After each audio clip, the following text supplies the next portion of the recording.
Hi,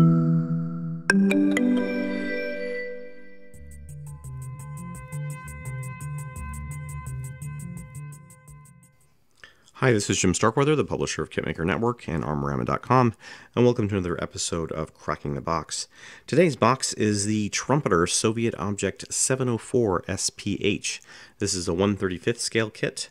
It is of a late war prototype tank destroyer that the Soviets never fielded, but they did maybe build some prototypes of.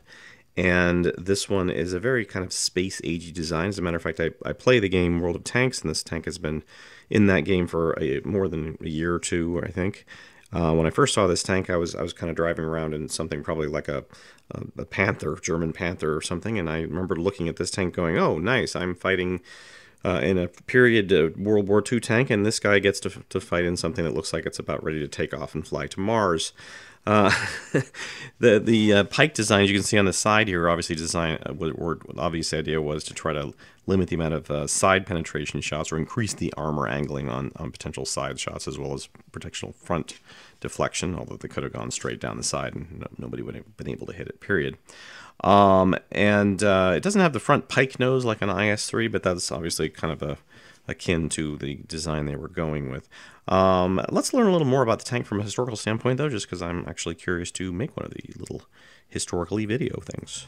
A single Soviet Object 704 prototype was developed in 1945 to replace the ISU-152, which had been a very successful heavy tank destroyer and assault gun platform. It used elements of both the IS-2 and IS-3 heavy tanks. The overall height of the vehicle was reduced from 2.48 meters to 2.24 meters over the ISU design. It was compensated with an additional increase in width of the superstructure. The Object 704 SPH was armed with the 152.4mm ML-20SM model 1944 gun howitzer, with a barrel length of over 4.5 meters and no muzzle brake. It had a maximum range of 13,000 meters. For crew survivability, it had 4 hatches at the superstructure roof and 1 emergency hatch at the bottom of the hull behind the driver's seat. Secondary armament included 2 12.7 by 108mm Dishka machine guns. Armor protection was increased by placing thicker armor at more radical angles. Where the mantlet combined with the front hull behind it and the housing of the recoil mechanism, the armor thickness was 320mm. Object 704 was the best protected of all experimental or production Soviet self-propelled guns of the Second World War. However, the radical incline of the superstructure walls combined with the increased recoil of the gun significantly complicated the work of the crew, and for this reason mainly it wasn't adopted.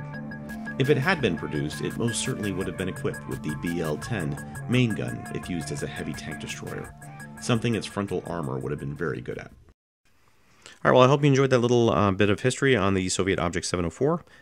This is, again, the SPH model. It's a little different than the one that they field in the game. I can't remember if you can put maybe a kind of more of a howitzer gun on this one, or on the tank in the game. But this one has a shorter barreled 152mm gun. The number on this one is 05575. And let's go ahead and crack her open, shall we? And I'd like to thank Stevens for sending us this kit, Stevens International.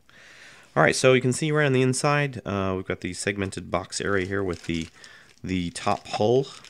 And we'll take a look at that in a minute, but I'm just going to pull this stuff out for right now.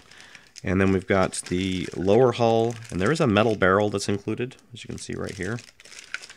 Then we've got a sprue. All right, so here's the sprue with some of the front mantlet detail.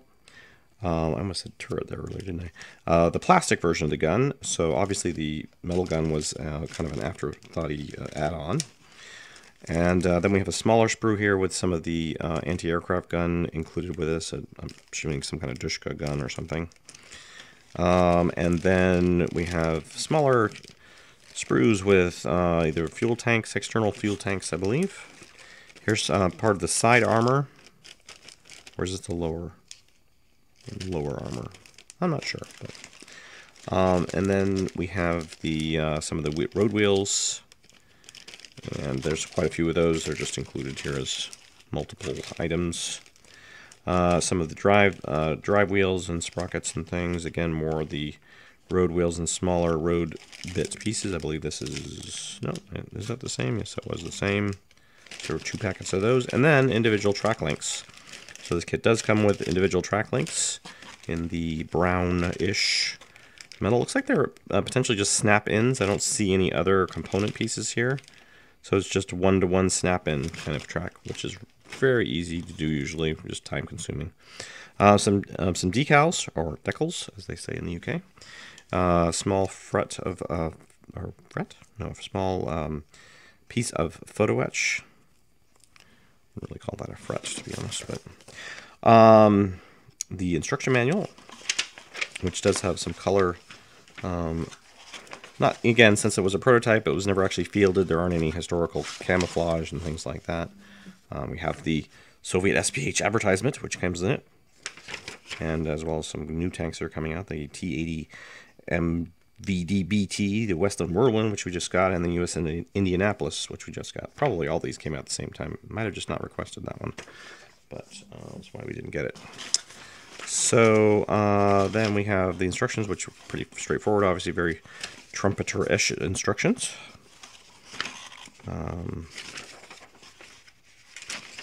And I was going to say this is, I believe this is on the KV1, KV2 chassis, road wheels and everything. I'm not a Soviet guy, but at least it looks like it is. So pretty straightforward. Let's take a look at some of the individual parts. So here's the metal barrel. Let's see if I can get a good shot of the, maybe it'll zoom in here if I do this right. All right, so I wanted to see if I could see any, yeah, there's no rifling in this barrel, which you can clearly see from the artwork illustration.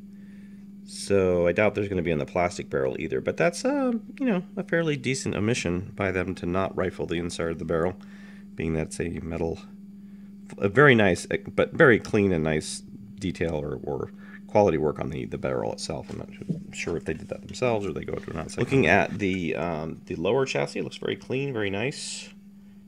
Some nice detail. There will be photos at the end of this review, so I don't feel like, oh, you can't see, they're blurry. This camera is not so good at focusing in sometimes, but basically just getting my reactions. But that looks, the lower chassis looks very nice. Can't really do much of a test fit on these, but obviously the front is going to go in like this, I think. And it does go all the way to the back like that, so I suppose, yeah, that you can kind of test the fit. Those two pieces together, and they do seem to go very well together. And of course, those other pieces are going to go up into here and cover the back and so forth. But looks like a very cool kit. One I might actually want to build myself if I had the time and inclination to do so. A lot of hatches on that roof, though. Wow, that's a lot of hatches. Wonder why they opted to go that many hatches for a tank destroyer. I guess it shouldn't really matter. Just going to check the metal barrel, and yeah, there's no internal rifling detail on the, excuse me, the plastic barrel is what I meant to say. No detail on that either. It seemed like it'd be easier to put it in the plastic barrel because you would just build it into the mold on the reverse side.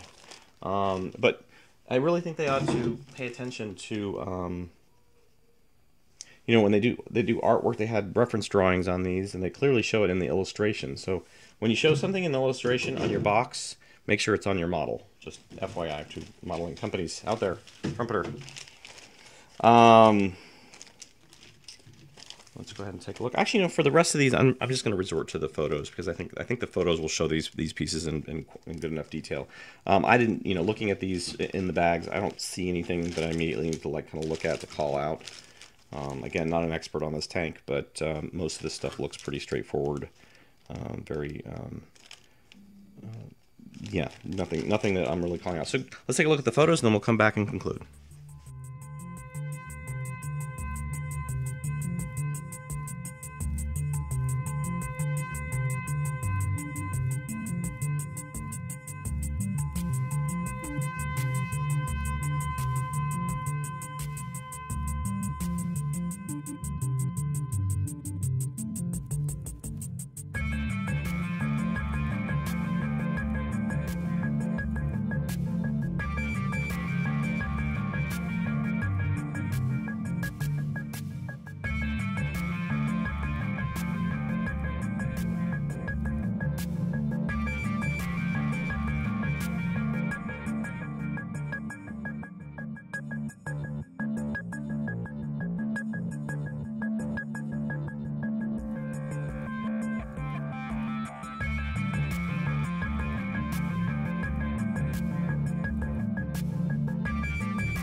Okay, well, I hope you enjoyed the photos of the Soviet Object 704.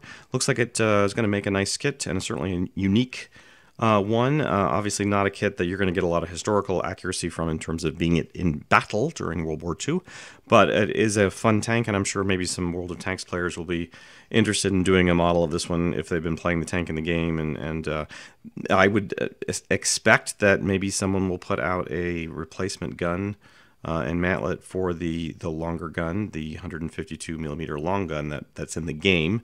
That would be a smart thing for an aftermarket company to do. Wink, wink, nudge, nudge. But I believe this actually may be a second release from Trumpeter. I'm not sure when the first one of these might come out, but I could have sworn when I saw the